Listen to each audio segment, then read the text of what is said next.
Thanks for tuning in to watch The Ordinary Filmmaker.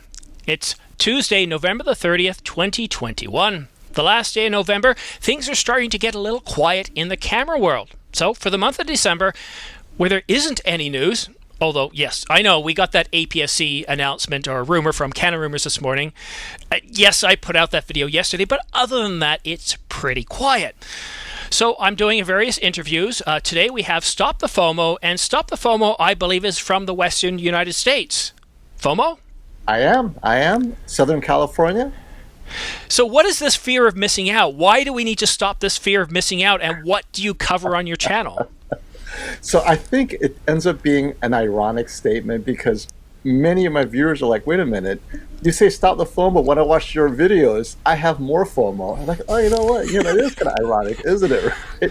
So my goal really was originally, it would start off with not all expensive TVs are worthwhile because there are less expensive TVs that get you there. So it's to stop the FOMO for getting the best when a lesser TV can do the job. And so over the course of my videos, ultimately, my goal is to give you context. You don't have to overpay for TVs and features that you may not end up needing. So that's where the Stop the FOMO comes in, right?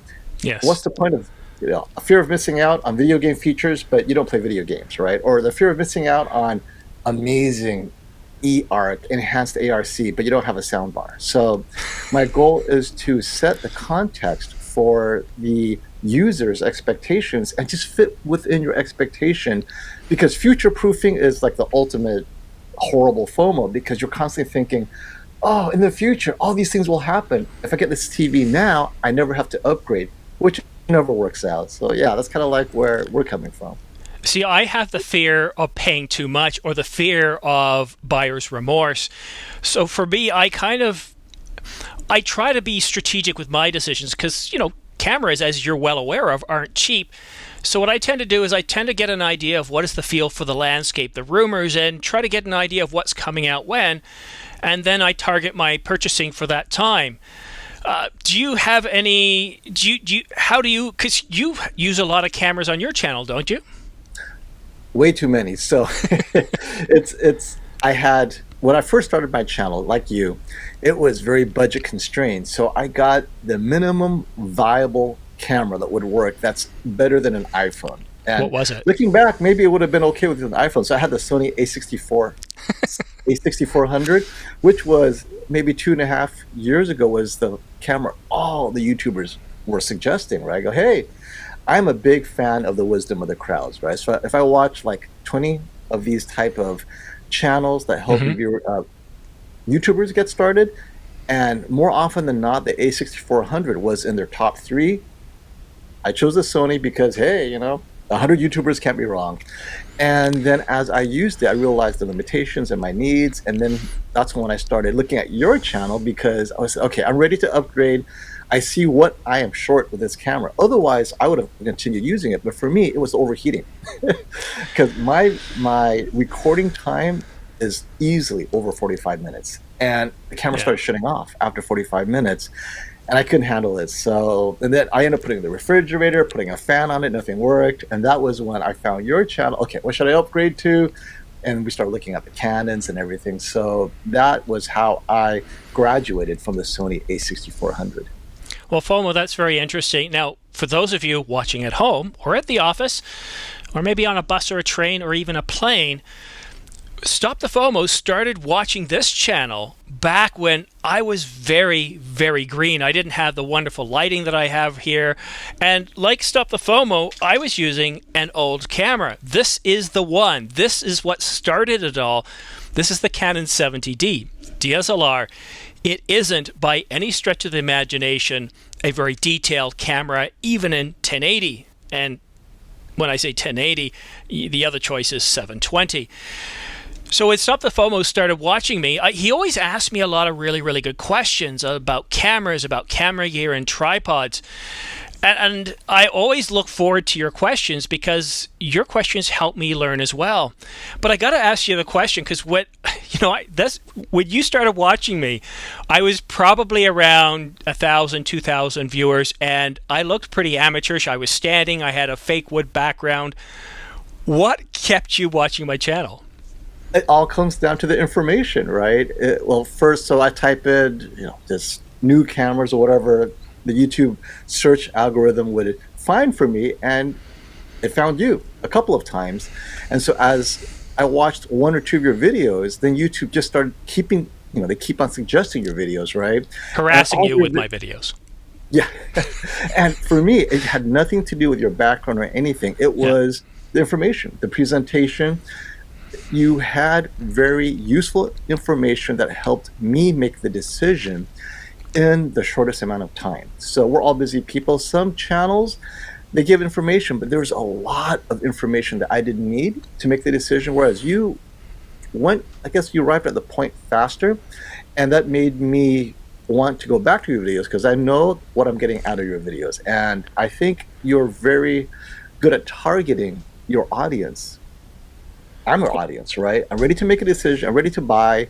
And listening to you allowed me to narrow down my choices, which is what I do for TVs, is trying to get that use case. And you did a good job with that use case. Yeah, there are a lot of channels out there, some of which I watch, and you see it's a 30-minute video, but it might take you somewhere around 20 minutes before you get to the point. And one thing I've always tried to do when I came up with my channel, I had a vision, I had goals and objectives I wanted to achieve. And while I would put together 15, 10-minute, or even 30-minute videos, I would always deal with the content right away. I'd do my introduction, then boom, we're right into it. Then I'd give my analysis, then I'd give my opinion, and then maybe I'd do a bit of behind the scenes. But one thing I wanted to mention to you about the great benefit of Canon that Sony doesn't have, you were mentioning how you had the overheat with the Sony when you were going to 45 minutes. Well, yep. Canon has a safeguard in the camera, and it's called the 30-minute record limit. So once you hit 30 minutes, it shuts off all recording just to save you from any potential overheating. I discovered that with the R5. That was another reason why I moved away from the R. Like, wait, what? Because I completely forgot. Like, okay, it doesn't overheat, but at 30 minutes, it doesn't matter. So that was something that I had to keep in mind. Yeah, well, one thing I want to sort of move into now and talk a little bit about behind the scenes. So for those of you watching, if you don't want to watch this, you want to get right to the camera gears, or you want to get to the point where we talk about 2022 and beyond, use the chapters down below. But right now I want to talk about a little bit of lessons learned that we both had with channels, the gear that we've used. And for me, Fomo, one of the things I did to address the R5 is I bought a Ninja 5. Mm-hmm. Now, for me, I was, like you, jumping from what is considered an entry-level hobbyist computer, well, they are a computer, a camera, up to a professional-grade R5. Unlike some of my other viewers, I wasn't sure if it was me that was screwing up or if it was the camera, so I had a lot of learning to do. For my run and gun stuff, yeah, no problem. The overheat doesn't affect me. The timer doesn't affect me because I'm shooting short clips. But like you, in the studio, I record anywhere from about 10 minutes all the way up to an hour and a half or even 2 hours. And so what I end up doing is I was able to do, thankfully, oh, somebody's calling me. Let me just stop that. Sorry about that. It's set to mute, but because it vibrates on my wrist, it's distracting. Fomo, where was I? What was I talking about? Your running gun, studio shooting, and then external monitor. So with the studio shooting, I was able to work something out with Ninja. They sent me a Ninja, which I, of course, talked about Ninja all the time, not because of the agreement, but because it's huge. Well, not that it's gigantic huge, but it's huge in terms of how it's changed things. So like a Sony user, I don't have any overheat limits, and I don't have any record limits anymore. And that is huge, but what really makes a difference, and you see this where people talk about the A7S III and the Canon's got a bigger screen, it's better. Balderdash. It's not. Sorry for my language. Especially when you get to be my age, when you're looking at a small screen like that, especially outside, the screen isn't big enough. And the Ninja 5 also doubles as a monitor because unless you buy a Panasonic, you just don't have all those extra record features like waveforms, etc. I know. I don't know if I've gotten some nasty comments about overheating already, but yeah, I always touch on that. What are some of your lessons learned, FOMO? Well, actually, it was with your channel. I go, oh, is that what the external monitors are for? So the A6400 is great because the flip screen, but I'm like, I can barely see myself. And then I got the external monitor, which did help a little bit with overheating, but it was still overheating, by the way. And then through you, I discovered, wait, I can record directly to the monitor. So now my workflow is even faster because I could plug my hard drive from the Ninja, the SSD, straight to my computer. And so definitely watching your channel, you don't know what you don't know. So here's the biggest issue is, unless you watch a lot of channels that do what you do, which is explain possible efficiency improvements, you don't know what you don't know. I did not know that an external monitor, beyond being, oh, it's an external monitor, you could record directly on it, and you could then edit post directly on the hard drive. So up to that point, I've been taking stuff out of the card, putting it back in, easily an extra 10 minutes per video, which adds up, and that freed up so much time. So yeah, the suggestion for and I got the large Shogun as well, because hey, you know what, if you're gonna go big, then go big, because my cameras are only a little bit farther away, and I use 4K, 8K, and I kind of crop easily, but then it kind of has to be a bit far away to do that. But still, it just makes a huge difference now. And so when I talk to other people, the first thing I say is get the external monitor, and then your next purchase is get that SSD, because it makes it so much easier to see your surroundings behind you, and it's so much better. Now, what SSD did you go with, and what capacity? So I went straight with Angelbird because I read all the reviews, and the Angelbird consistently had no speed issues, no dropouts. I'm like, you know what? It's not worth saving $50.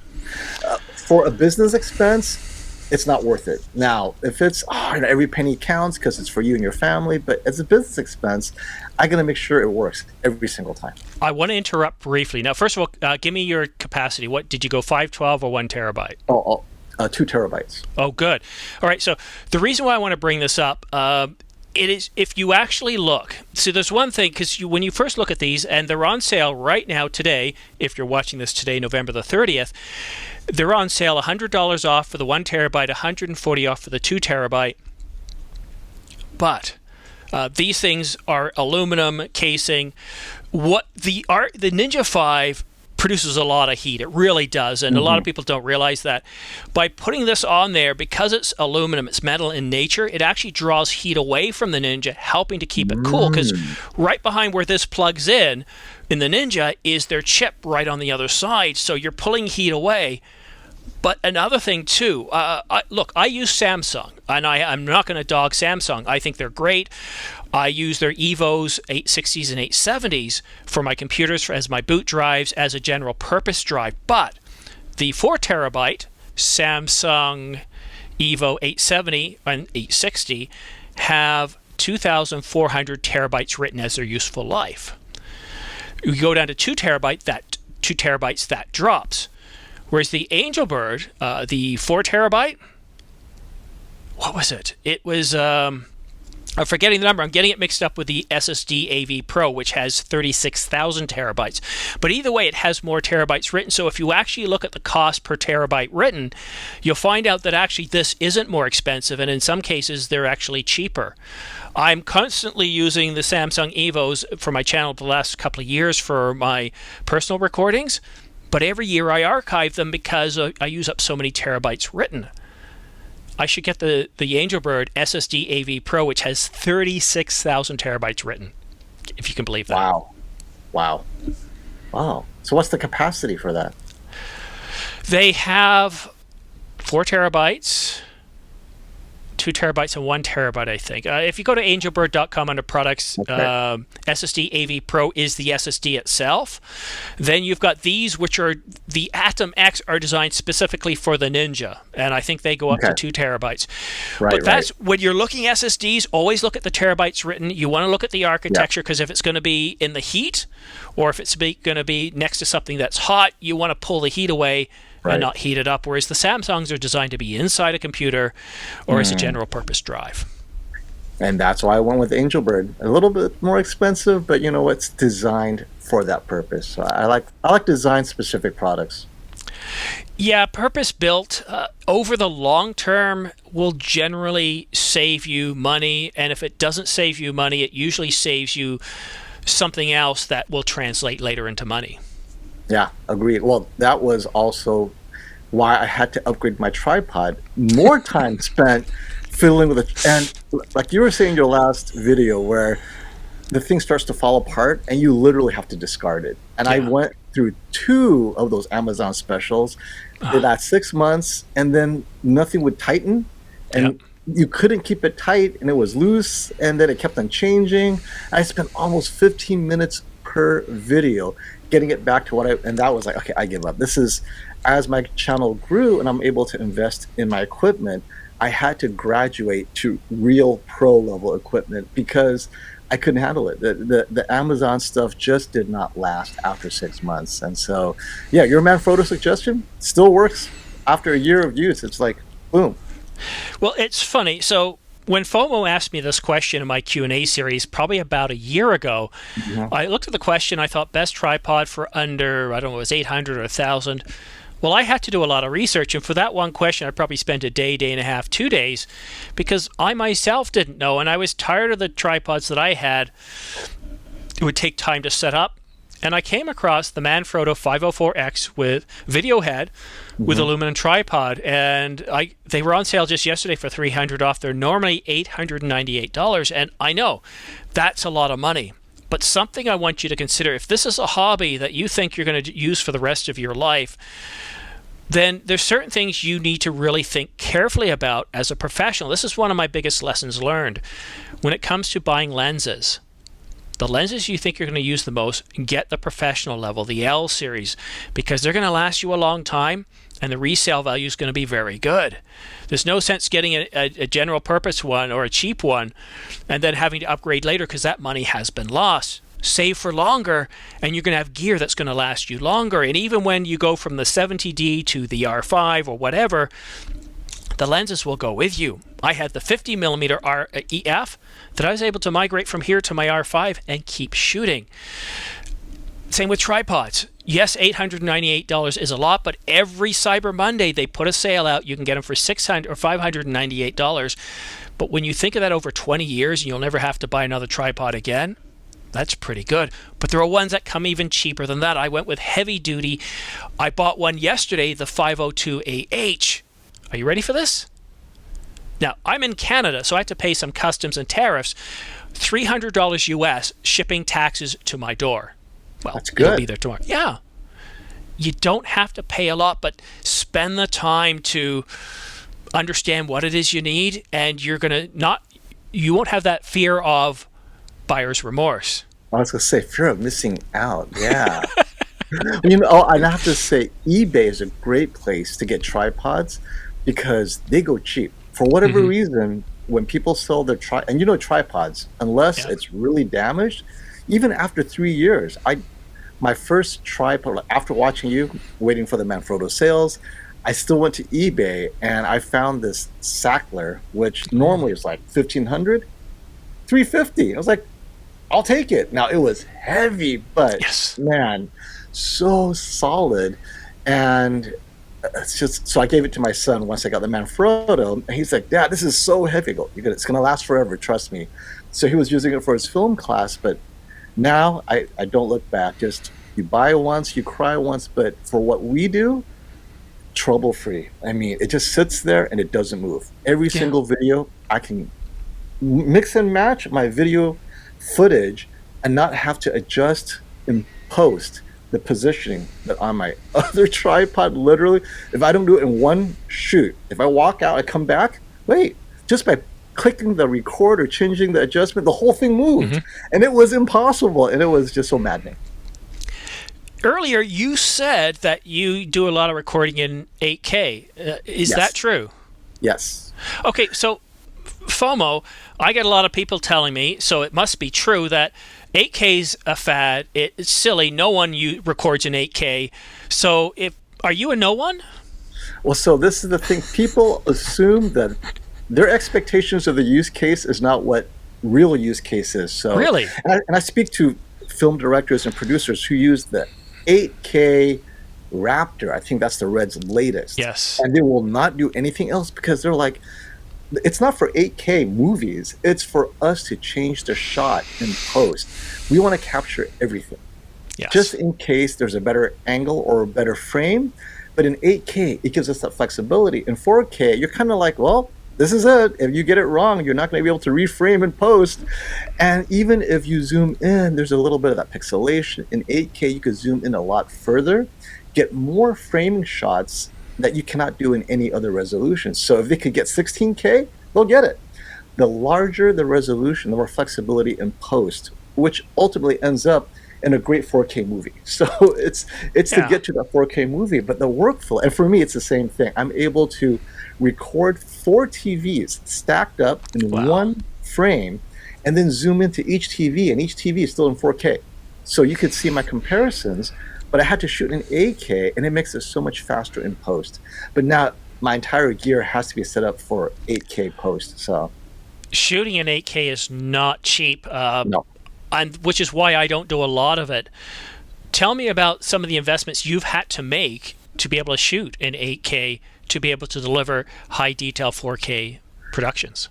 So I'm still limited. I have the Sony Alpha 1, which I think is great. I love the Sony Color Science. It fits perfectly for TV reviews. For some reason, they capture TVs very well without a lot of post, right? So I capture it in log S-Log 3. And here's the hardest part for me, though. The CF Express is the only way you can capture 8K, no external, and it's limited. I'm like, wait. But is it? It is. I cannot get beyond whatever Sony provides, which is like not even 1 terabyte. It's like, this is it? So the Ninja 5 Plus doesn't support the Sony Alpha 1 yet? Just the R5.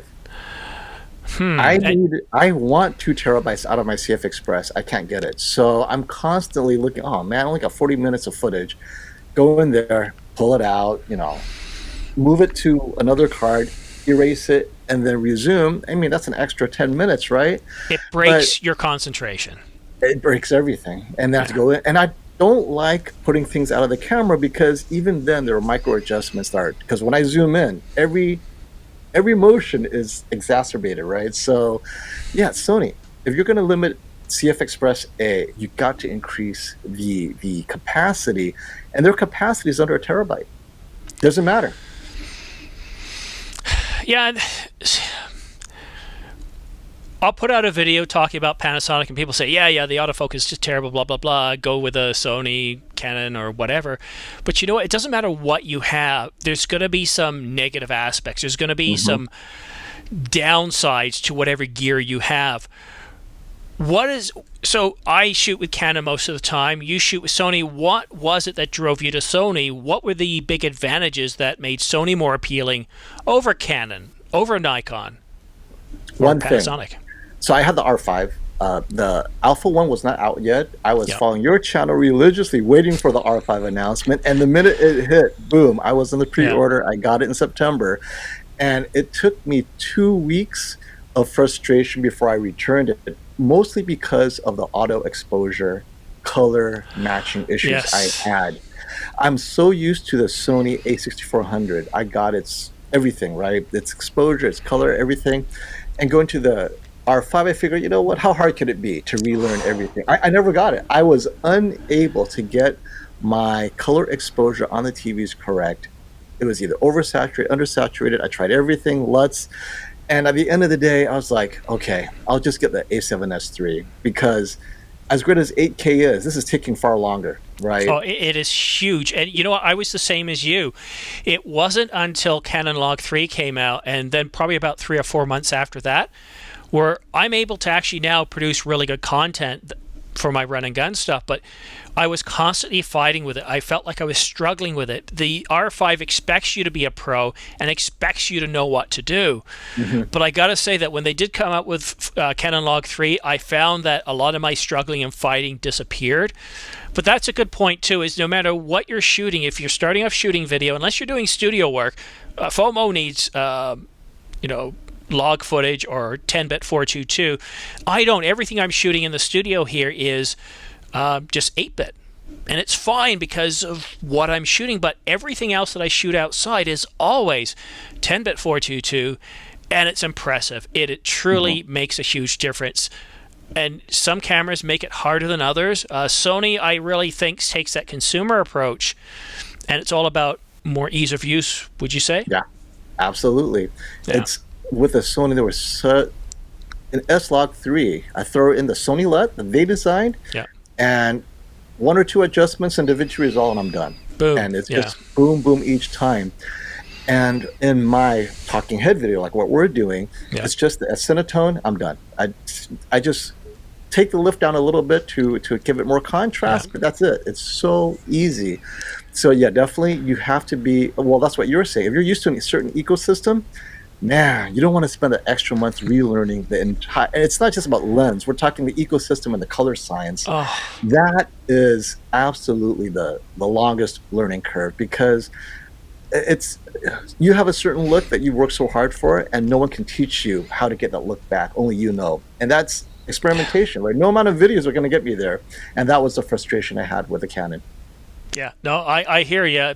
Being there, the amount of times with shooting Canon Log 1, I'd end up with orange when something was red, and I'd have to fight with it. And people always say, oh, yeah, Canon Colors is great. Yeah, not in Canon Log 1. Not for me, not as an ordinary filmmaker back then. But now with Canon Log 3, I just find life simpler. But let's go back and talk about the beginning, because people think of us as experts. They don't realize the level of work that goes in and how green we started. How long ago did you start? And tell us about your journey of growing from 0 subscribers to your first 100 and your first 1,000. So for sure, because we leave all our videos out, right? So if you go back to my earliest videos, everything was terrible, right? Same camera, the A6400, but then over the course of learning how to do video editing, learning how to expose, I mean, I had one ring lamp at the time, and then eventually it became like 6. I'm like, okay, this is unmanageable. 6 ring lamps. My room was full of ring lamps. Another upgrade. I threw everything away. I watched all of Gerald Undone's lighting videos, because when you start, like, what? $500 for a lighting? That's crazy. And now I have like, what, $2,000 worth of lighting? Let me interrupt you briefly, because I want to tell people who are watching, and it's the same thing, because when you start, you go from not enough light to too much light, and then you go very expensive. Now, I also want to mention, I did a review on the Colbert CL100. It's $200 US. I've been using it for about, since I did the review, $200. You don't want to take it out run and gun, or from, not run and gun, you don't want to take it out from scene to scene. I'm not sure how well it holds out, but staying in one place in the studio, for somebody starting out, I've got it there and a ring light there, and then of course these LEDs behind me. But continue. Sorry, I didn't mean to interrupt. And so that's what I was saying, is for me, even 200, because what do we know about lighting? $200 for lights. Look on Amazon. This ring light is only $30, and there's like a pretty girl using it, right? So I had about 4 of those $30 lights, and every time I walked, I was afraid to bump into something, because then the lights would start falling apart, whatever, right? So, but then I was like, okay, who knows where this channel is going to go? I'm not going to invest in lighting until, and so I guess your question is, when you start off, you just have the worst of the worst, but it's all about the content. So I wanted to at least look reasonable with that very sketchy lighting. And so for me, at the time, the reason I went to TV reviews was there weren't any channels doing TV reviews 2.5 years ago, other than 1 or 2. And I thought, I got so much out of this, because I was buying a TV at the time. And then I bought a couple of TVs to compare it myself. I go, no one's doing TV comparisons head to head. So why don't I do that? Because I've seen it in other things, right? 0 to 60 times for cars, 3 or 4 cars head to head. Oh, that's great. Or cameras, right? Images of different cameras next to each other. But not many people were doing it with TV. So I thought, hey, let me try that angle. Now everyone's doing it, but at the time, I felt that I could improve on this space a little bit and explain the differences, because there was a lot of technical jargon that I wasn't familiar with. And I assumed that everyone else was like me. Wow, what does this mean? What's HDR and Dolby Vision? So I enjoyed explaining the differences and then narrowing down your use case, because there's so many TVs out there and they're all expensive, but not all of them was designed for the person who is shopping for that particular TV, they should be choosing something else. And that's kind of like the genesis of where I am today is, what's your use case? Okay, then just look at these two TVs. Forget the other TVs because those features are not important to you anyway. A lot of people, though, they get stuck at that 100 subscribers or 200. They just can't. It takes some people up to 5 years to reach 1,000 subscribers. What you said about content, I think, matters a lot. When I set my vision and my goals and objectives, one of them was to continue to improve my presentation skills and to continue to improve my content. Tell me a bit more about how you use those skills and when you started to see your channel start to grow and you breached that monetization plateau of 1,000. I think what you just said there is so critical, and I think I lucked into it, but what you said where you're struggling with 100 subscribers, you're lucky if you ever get to 1,000.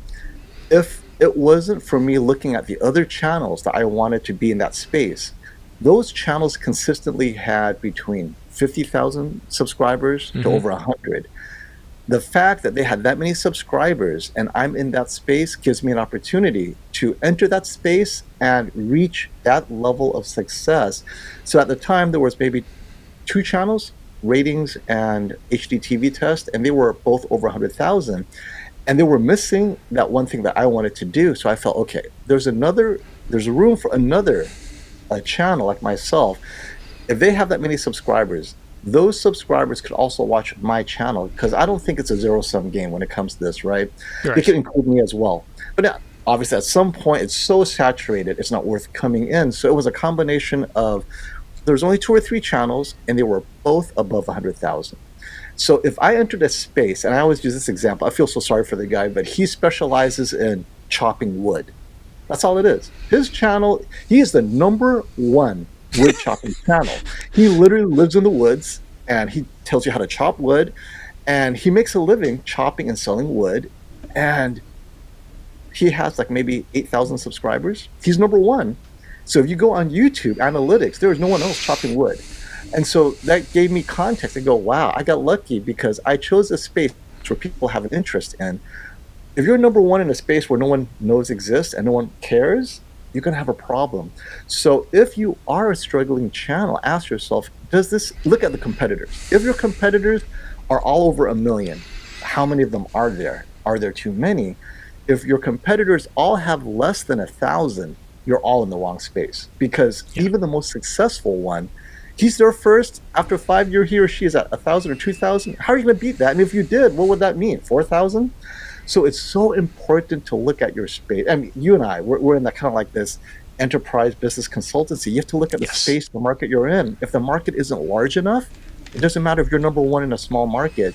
It's better to be #3 in a super large market, or #5 even, right? So that's the one thing that a lot of YouTubers don't realize is, if you're doing this for a business, you got to go into a space like entertainment. Entertainment YouTube is huge. It's endless. Are you entertaining? And you can get 1 million subscribers that way. FOMO just hit on a very, very good point. There's many reasons why you might want to do a YouTube channel. One is it's fun. It really is. You've got an opportunity to learn so many skills when it comes to cameras, from lighting to sound, microphones, monitors, grading, log. The list goes on. And I just completely lost my thought again. The growth of a channel. Yeah, the growth of a channel, but it's partly with old man brain. There's several reasons for starting a channel. I kind of look at it as 2 ways. The one I lost my thought on, where it's just all about fun, and the creativity, right? Yeah, it's when you're doing it for fun, you're marching at your own beat. You're doing it because you want to, and listening to me or FOMO can help you. But at the end of the day, if you don't make money, so what? Who cares? And I chose cameras because one of my goals was to make maybe $100 to $200 a month, so I could help buy my next camera or camera gear. I wasn't doing it as a business. As FOMO said, this is not our day job. We do consultancy. I do enterprise architecture. It's all about business architecture. And I do this partly because, well, I have a very, very young son.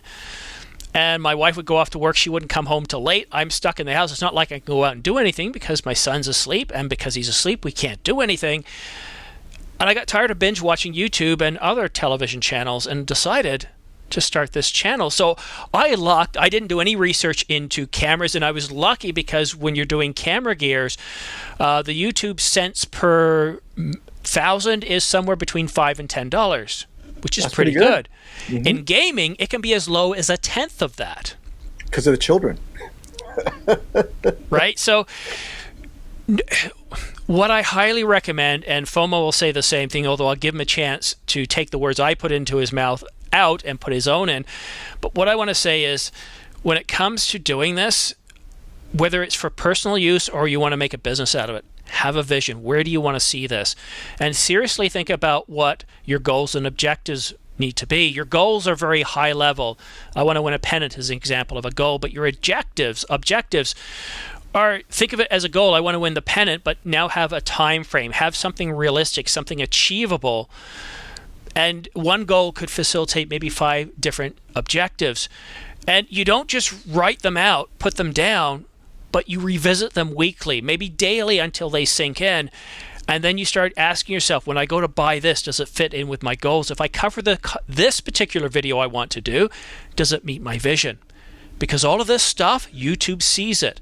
Your viewers see it. And if you're producing the same type of content time after time and you're growing, people love to see somebody young start out as a very young channel and grow into something mature and say, hey, I was there when this guy was there. Fomo? So where you say the goal, so here's the only difference or only add-on I would do is a lot of people make the mistake of placing a goal that's outside of their control. For example, 1,000 subscribers. That's outside of your control. That's a terrible goal. The goal they should think is, I want to have a smooth delivery. Like my opening, whatever. So everyone has an opening, right? For me, it's stop the intro, right? For intro, find an intro. Get an intro that you feel is all about what you want your channel to be about. Just focus on that intro. Tweak it. That's within your control. And then when you watch the intro, you're like, that's me. I nailed that intro. And then you do the next goal, which would be, okay, now I have the intro. Maybe I should think of a logo or something interesting, a tagline, whatever it is. Each of those goals eventually will lead to 1,000 subscribers because those subscribers are there to be compelled by the goals that you've accomplished, which could be smooth delivery, you're not stuttering. Like, this is some things you don't realize annoy people. It's not until I read the comments like this. I mean, it's kind of cold, but some commenters are like, oh, I can't stand his audio. All I hear are his mouth clicks and breathing. The truth is in there. Some of those harsh comments, the truth is in there. And I learned from those comments, like, So when I start doing posts, I turn up my audio and I emphasize the vocal dialogue frequency so I can now remove my breathing, my clicks, everything. But that also helps the channel because now when they listen to you, like, wow, his channel sounds a little bit better than the other guy, whoever that is. But each of those are cumulative. And if you stack up those goals, you will get to 1,000 subscribers, assuming there's a large enough space. Like if all your competitors have 1 million or whatever, right?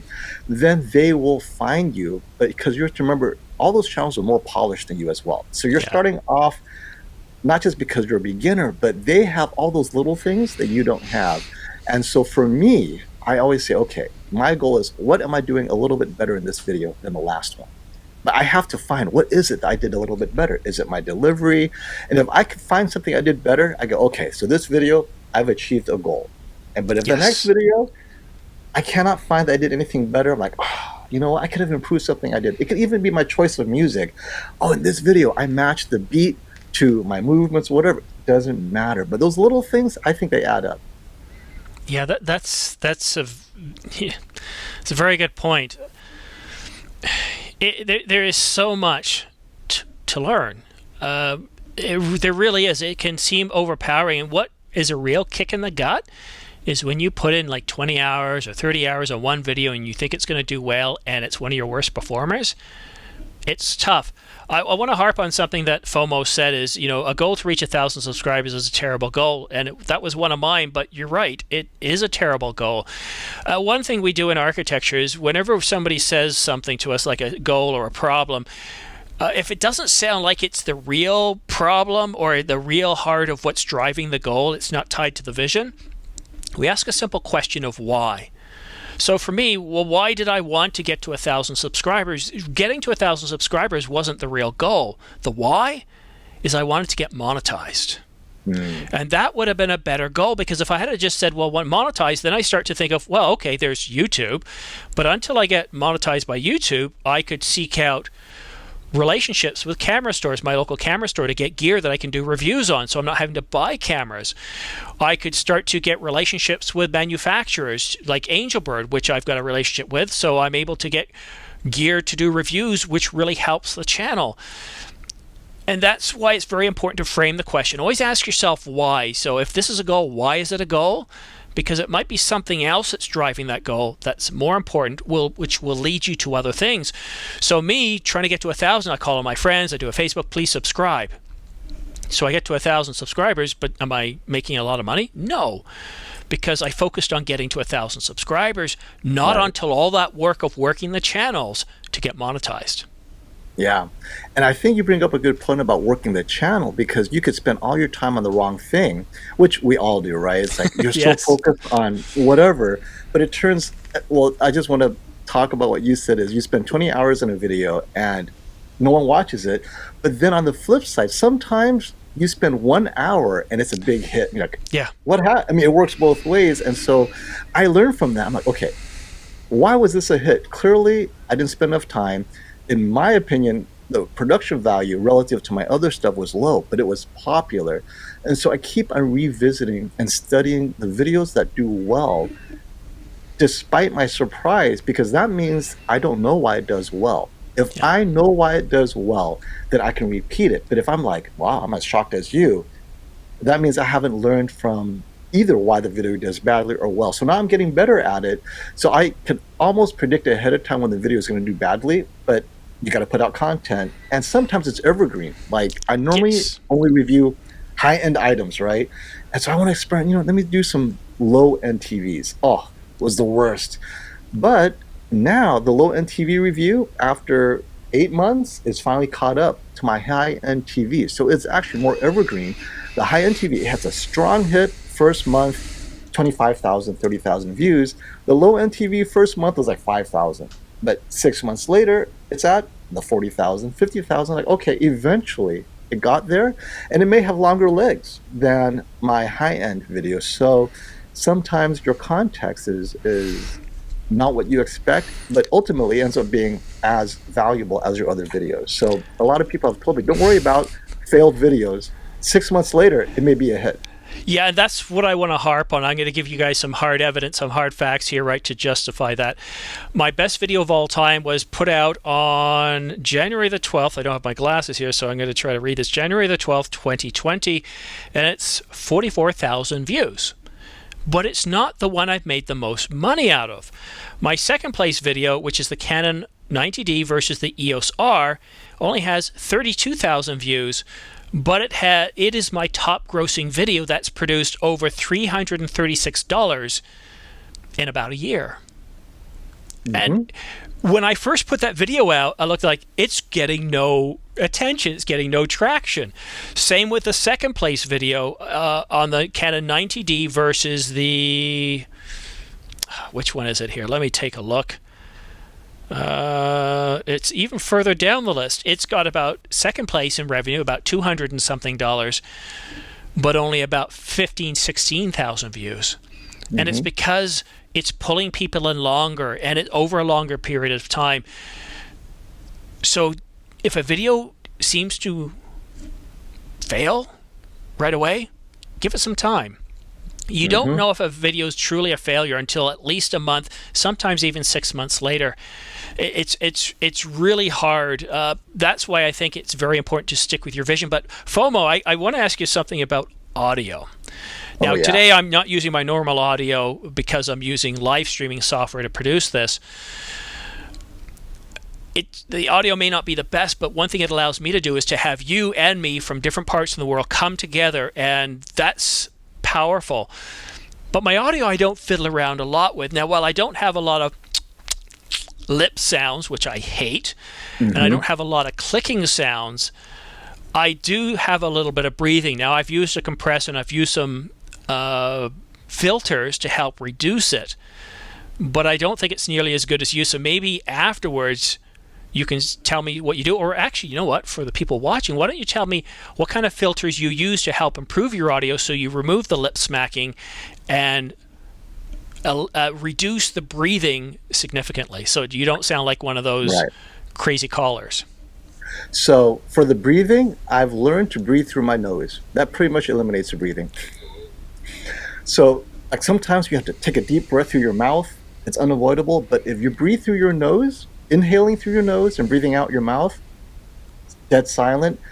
But in post, I literally go in there, find my breathing spots. I look at, because I'm on DaVinci Resolve, so you can see the audio. Okay, boom, boom. I just go in there, I just cut it out. I mean, it's a little time consuming, but you don't have to fiddle with filters, right? Because sometimes the filters don't get it right. They'll miss something. Yes. This way, I go in there, I just, boom, I cut it out, cut it out. It may take an extra few minutes, but for me, it's worth it. Same with the clicks, because you listen to yourself. Oh, where'd that click come from? Go in there, slice out. And when you slice it out, it doesn't affect your audio, because you're just slicing literally a millisecond, maybe a microsecond, whatever. You're right.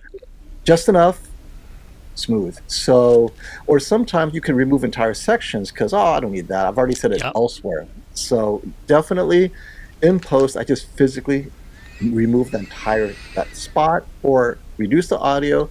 Ever since I learned to breathe through my nose, though, it makes it easier. And it forces you to slow down, because breathing through your mouth, that's why it's so loud, is that when you go through your nose, it's slower, but it's okay, because I speak very fast, and I feel like I need to rush through it. Gotta be quick! Gotta be quick! Yeah. So it forces you to slow down, and I think it's good for me. Breathing through my nose is also very good for me as well. So yeah, that's what I've learned. I think breathing through the nose was my biggest solution for me, because I tend to breathe a little bit loud. Well, terrific.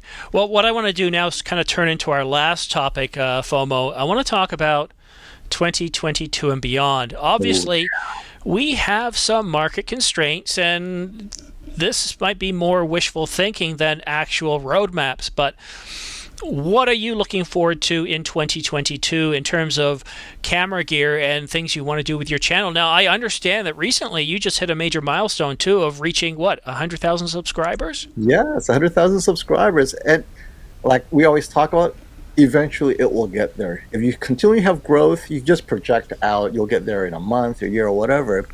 But for me, the biggest milestone is I get more advertisers, because they look at your statistics, not the 100,000 subscribers. They look at your views, right? Your average views on your videos. As it grows, you can get advertisers, integrated ads, which actually should be where your income is. And then you could consider the YouTube income as, it's a bonus at the end of the day, because at any time they could turn that off. Like I tell people all the time, one day you're a tour guide for a city in China. The next day that city has been designated. If you mention it, you get demonetized. Your entire channel is dedicated to touring that city, and now your entire channel is demonetized overnight. You never know. One day Venice is a good thing. The next day it comes out with a whole new disease, and Venice is off the list. Well, speaking of Venice, would you, because I know you want an 8K, you want an 8K cinema version of the Alpha 1. Would you even consider getting a camera such as the Venice? So I want to keep it under 10,000. I think 10,000 is a good prosumer level where I don't overspend on features I'm not going to use. I've seen the Venice, like, wow, but there's so many things about it that's overbuilt. I'm not going to take it outdoors. I don't need it to be super durable. But if they have the FX version of the Alpha 1 for around 10,000, absolutely, because now I know it'll support larger capacity, because for pros, you're going to be shooting for hours. And the CF Express A is not going to cut it for 8K recording. So I'm just waiting for a good 8K recorder that's compatible with the Sony. And, under a terabyte for 8K, come on. You can't. That's less than 40 minutes of 8K recording. It doesn't work very well. But yeah, that's what I'm looking forward to in 2022 is a more prosumer Alpha 1 that's focused on 8K recording. It's a little bit more expensive, but I think it could be reasonably done for 10 grand. Do you think that with the Ninja 5 Plus that Canon's kind of thrown a shot over Sony's bow saying, look, sure, we had some overheat issues now, but we're serious about 8K on the R5, that might push them? So that's, I noticed that the Sony 8K is it's a lower, I don't want to call it lower quality, but yeah, it's a lower bit rate. Higher compression. And so Sony wanted to get 8K into your hands, but then the compromises are it's not as compatible with external recorders, or it just has its own limits. And so I think Sony is working on a more pro level compression that would then be used exclusively for probably its Cinema FX series. Because I think for the Alpha 1, for what it is, it's fine. But for those of you who really need 8K video quality, you're probably going to have to be forced to upgrade to a codec that's at least as good as I don't think the R5, so. right? Here's why. Because usually what the Ninja is doing is it's taking the content directly off the sensor. It's not getting passed through any processing in the camera. So that high compression that you get with the A7S III or a lot of Sony cameras, it's bypassing that. They just need to allow it to output through HDMI, and then the Ninja or whatever external recorder you're using can then choose, I want to use Apple ProRes 444 or 422, or I want to use Avid's. You have complete control of setting the codec yourself for editing. So the limitations in the camera aren't necessarily the limitation for the monitor. They just have to allow it to be exported. Because you remember, the R5 is using HDMI 2.0, but for some reason, they're now able to do 8K. That's the shock. I think their compression is, well, I don't know what the bandwidth limits on the Sony 8K is, but for sure, I'm hoping it's 2.1, so we don't have to worry about the compression issues, right? Because in 2.1 now it's wide open, and you could actually do raw 8K, which surprised that these. Well, I mean, it is first generation, but the second generation of 8K cameras, I expect it to be 2.1 because it you don't have to worry about compression. Just go straight up raw. Yeah, that's one thing I want to do in 2022. That's going to be a big boon for me and the channel, is to get a computer that can edit 8K raw no problem. The MacBook Pro, right? No, I don't want to go with a MacBook Pro, and my reason for that is my eyes. I had the iMac Pro for a while, and I really love a nice large screen that's at least 5K, that's detailed. It's huge when it comes to editing 4K. So I know I want to do that. With this M1 MacBook, or any of the M1s, but the M1 that I bought, the MacBook Air, it's, super fast in exporting, faster than the iMac Pro. But when it comes to 8K, it is so slow, it's unusable. For exporting, editing, perfectly fine. But the new Apple chips, they have codecs in there designed for on-processor editing and processing of 8K and 4K, which is huge. I mean, that's what I need. So I'm waiting to see what they do with an update of the Mac Pro or the iMac. They're not going to call it a Pro. I think they're just going to call it the iMac. Right. We're hearing rumors that the iMac Pro will be a dual M1 Max chip put together to max out its processing, and that would do it. I think that would definitely be amazing. Yeah, I'm not so sure about a lot of the latest rumors. I know Rene Ritchie is doing, he's just down the road from me 5 hours on the 401. Hey, Rene, give me the real news, man. A lot of what he's reporting, though, I always pay attention to sources. They're coming from analysts, financial analysts on not Bay Street. In the U.S., it's Wall Street, talking about what they believe to be in the next systems. And I as far as credible sources of leaking stuff, I have seen nothing. Like, I follow Apple rumors, and they're very quick to release blueprints or whatever it is. And sure, it makes sense that you would do quad dies or double dies or all sorts of things. Any analyst could do that and say this is the next step. But that it's been leaked from the supply chain or the value chain, the supply chain anywhere, I've heard absolutely nothing. What I do expect is that the iMac 27-inch, whether it's the iMac 27-inch replacement, is going to have at the very least, the M1 Pro or the M1 Max. And if you're going to be doing 8K video, it's the M1 Max for sure. Yeah. I'm looking forward to it too. The question is, are they going to go 32-inch?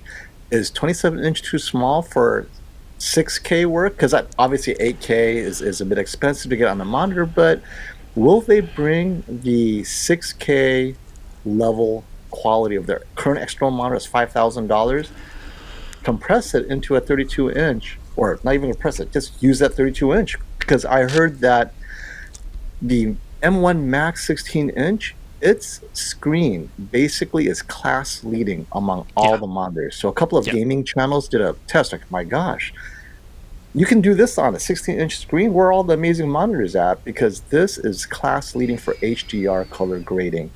They've never seen anything that is so near OLED without being OLED. And to me, that tells me that, wow, Mac is really ahead of the curve on their screen technology. So I'm excited to see if they can do this at a larger 32-inch. Because for pro editing, I think 32-inch, 6K, 8K, you got to go 32-inch. It's the extra detail. Well, I'll be one of the first to find out. I sold my iMac Pro in March of last year. I've got the money sitting in a bank account ready to go. And growing with every month your channel grows? I've capped it at about $5,000 Canadian or 5,500 Canadian, which is about 4,500 US or so.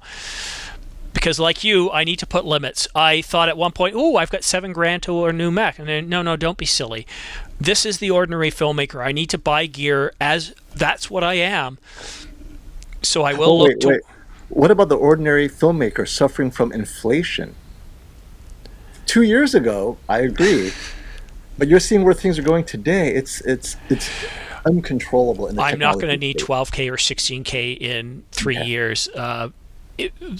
I need 8K. And see, right now, here's the thing. While I wait, this M1 MacBook Air with 8 gigs of RAM, that's right, 8 gigs of RAM, and 7-core GPU is running this channel. That's amazing.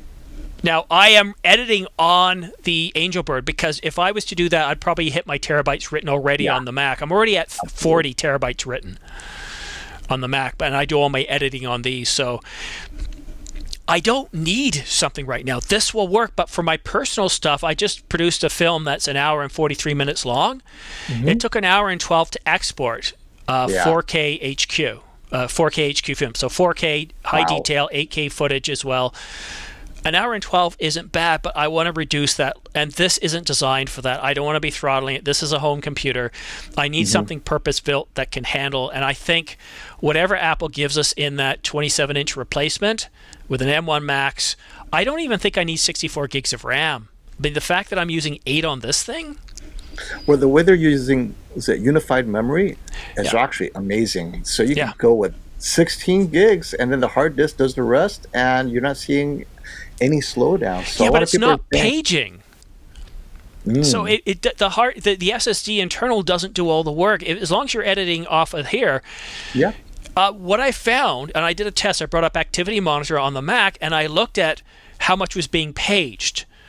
With Final Cut running, Safari, I think I was at about 5 to 7 gigabytes used, and the swap at one point had gone up to 798 megabytes. That's not bad. It's not bad at all. So 16 gigs at most, No, I've got 8, so I'm thinking I'll probably do 32 because I'll run Final Cut, I'll run Safari with a bunch of windows, I'll run Pixelmator, I'll run a bunch of other stuff, and with my iMac Pro with 32 gigs, I felt like I was in heaven. So we'll just have to wait and see. I like how Mac really focuses on efficiency, whereas Windows brute forces everything. Who cares about efficiency? We'll just up the wattage and give you more processing and let the software be inefficient, which I do not like at all. Earlier in this video, we talked about the problem with buying general purpose cameras and lenses is that they try to do everything for everybody, which makes it very difficult for them to be very good at specific things. So for example, I've got the 50mm f1.2, which is professional grade. It's very, very good at some things, but other things you just wouldn't use it for. Whereas the 24-105, it's great general purpose, but it doesn't score a lot of top wins other than weather sealing and, of course, the price. It's the same with Microsoft. Their operating system is meant for everybody. They have a tough job. They have to produce an operating system that's meant for everybody and that can support much older generations. They don't have that freedom that Apple does. And so as a consequence, if you want to make Windows really, really efficient for what you're doing, you really have to tweak it a lot to get that performance you need and remove all that spyware that, or not spyware, spamware that came with the computer. Or spyware, yeah, same thing. Well, no, I don't want to do that because look, I like using Microsoft products. I think they do a really good job. The only reason I'm on Mac now is, if you remember back far enough, that Vista situation drove me to Apple, and I'm not going to switch back to Windows until probably Apple screws something up badly enough, because all my files, my content is in file formats designed for Final Cut or something else, and that's what's... I'm kind of married to Apple right now.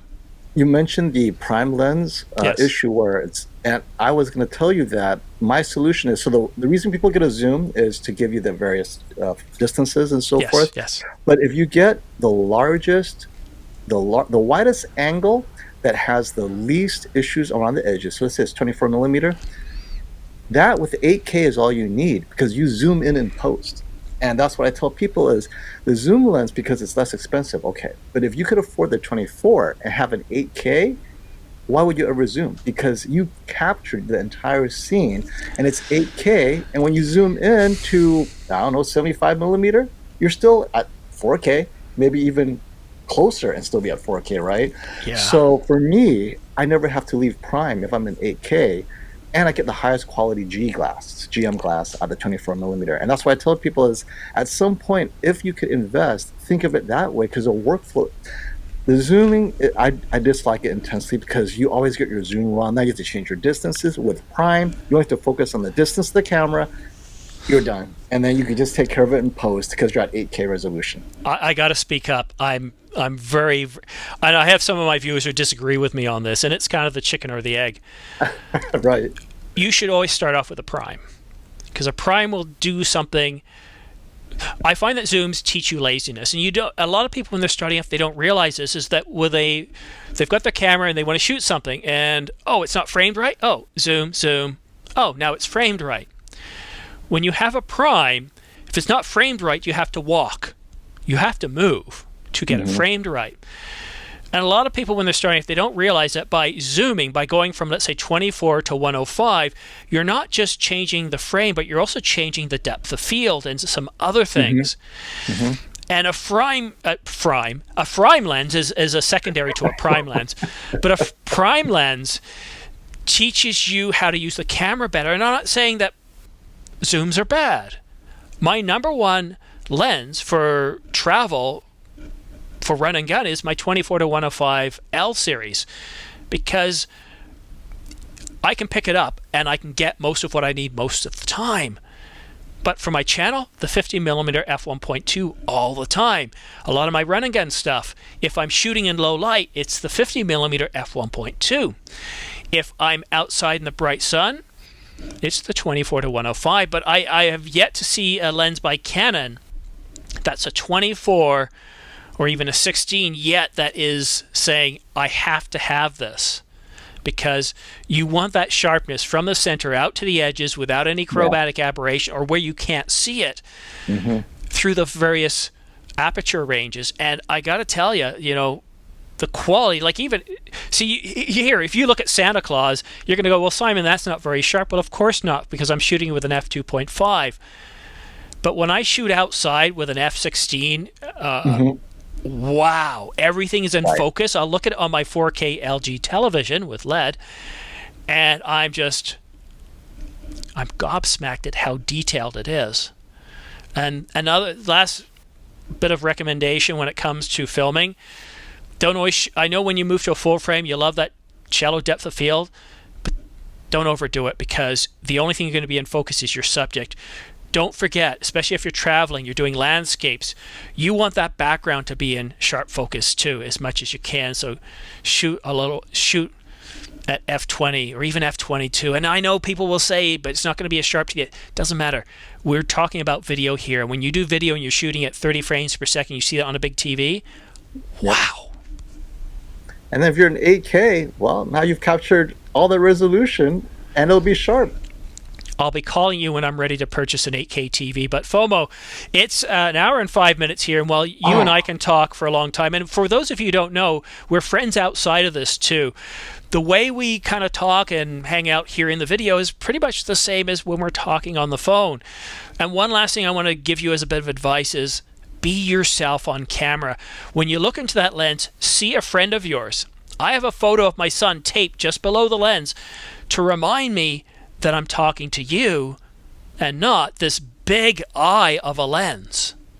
And the external recorder is how I solved that problem. Before the external recorder, I felt very like, I feel so alone. And then when you see yourself and you're talking to yourself, it just makes it so much easier. The biggest improvement to my presentation is having an external monitor where I'm looking at myself. It just changed my approach completely. Even it's psychological. It's so helpful for me. Well, there you have it. Live, we've just captured this. That Stop the FOMO says he talks to himself, and it's a psychological thing. That's right. You know what, FOMO, I'm not going to edit this in post for it to seem strange. I think the way we've shot this, it's just going to be, I'm going to put an intro on it, a fade at the end, and then just maybe, because I'm recording separate audio tracks, so I'm hoping, first time I've tried that with Ecamm, I'm hoping it's done it right, so this will just turn out perfect. Yeah, I had fun. You know, it's always fun to share. Well, this is what we do, right? Just sharing and giving people what we've learned, because I learn so much every month. But at the end of the year, you could always kind of create a package and comprehensively kind of share that and help people, because definitely it's so, this whole YouTube thing is just so many moving parts. And I remember when I first started, I just wanted to catch myself talking without forgetting what I want to say. I mean, that was a challenge. And so it took me weeks to do that. And so I can imagine, there's lighting, there's this, there's that. So it is overwhelming.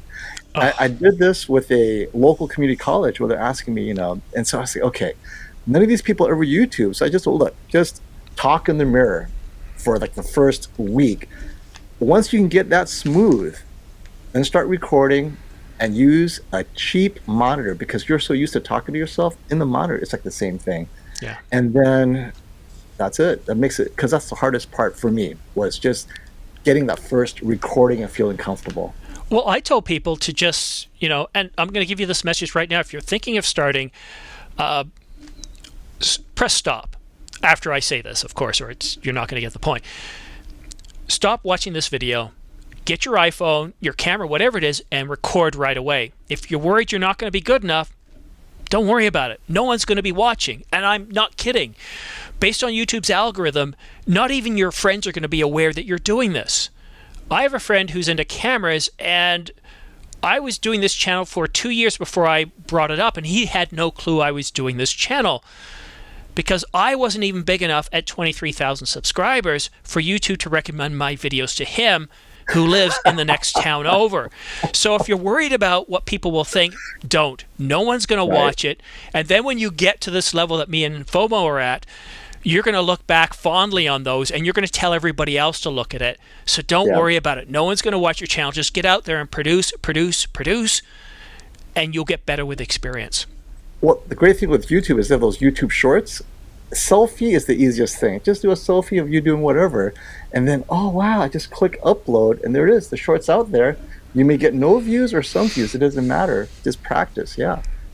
Yeah, well, there it is. And on that note, I do want to thank you, FOMO, for joining me on The Ordinary Filmmaker.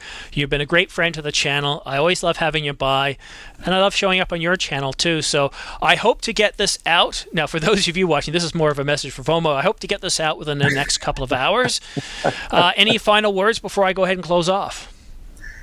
Definitely stop the FOMO. That's one thing is I should take my own advice, but I'm constantly looking for ways to buy gear to see if it will improve my channel. But ultimately, like we said, it's the content. The minimum gear is really all you need for your channel to grow. But I think who said it?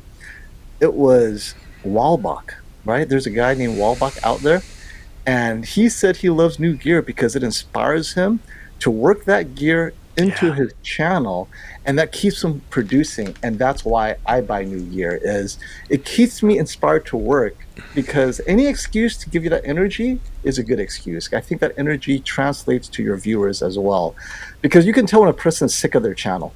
It comes out on her, Like me. It's like, oh, here we go again.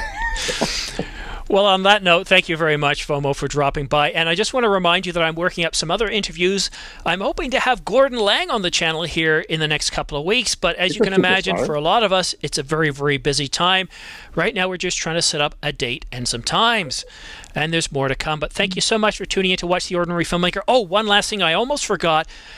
If you're still watching, do me a favor, like and subscribe. It really does help this channel grow, and I take it as a virtual pat on the back. And then please go ahead and visit Stop the FOMO, that's the name of FOMO's channel, and do the same for him. And especially if you're looking for a TV. How was that for a shout out, FOMO? Thank you very much. And the problem is, once you watch one of my videos, YouTube will never stop sending you my videos. That's the complaint I've been getting. It's like, oh, I just type in the word TV and FOMO pops up. Like, it's the YouTube algorithm at work.